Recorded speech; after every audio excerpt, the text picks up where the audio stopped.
Need for Speed High Stakes is the first Need for Speed game I owned on the PC, and it's the fourth game in the series.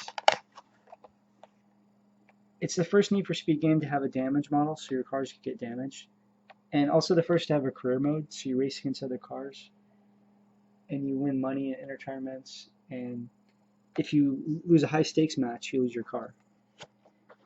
And I think this is the earlier version.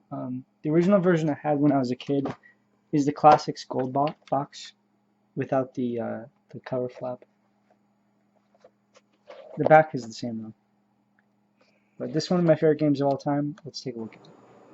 The PC version of Need for Speed High Stakes came out a couple months after the PlayStation 1 version, and the PlayStation version has better AI and more levels. The PC version reuses 9 levels from Need for Speed 3, which you unlock later. And I never noticed this when I was a kid because I didn't have Need for Speed 3. You start out with the BMW Z3, but as you win tournaments and high stakes matches, you'll unlock other cars. I like how the cars handle in the Need for Speed series. It's more arcade than realistic. You can fly around corners and you just have to use your handbrake a little bit. As you unlock new cars, you'll have access to a slideshow that'll give you history of the automobile. These are really entertaining. Looking at the stunning Diablo SV, it's hard to believe that Lamborghini got started in Italy as a tractor manufacturer. Beginning with classics like the 1963 350 GT, progressing through the beautiful 1967 Miura, and leading up to the brash and trend-setting Countach of 1974, Lamborghini has gained a firm footing in the heady world of supercars. Need for Speed 4 had really good graphics for the time. The cars are reflective, and there's weather effects, so you'll race during the rain, during thunderstorms, and at night.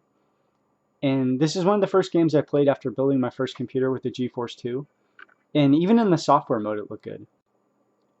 I like how they have a view for the interior of the car. They all look really good, and I prefer racing in this view. Between the races, you have to keep your car repaired. Most of the damage is superficial, but if your engine gets damaged, it'll affect your top speed and acceleration. In addition to the career mode, there's also an arcade, where you can play 3 different modes.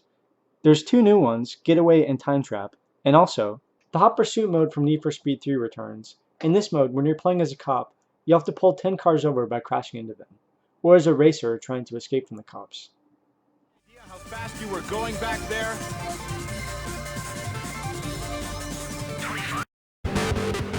I really like the soundtrack in Need for Speed 4. It's mostly techno, and it really gets me hyped up for racing. They didn't start licensing songs until Need for Speed Underground in 2003.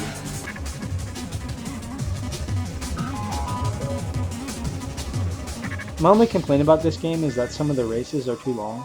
They go up to 8 laps, which can be kind of a lot.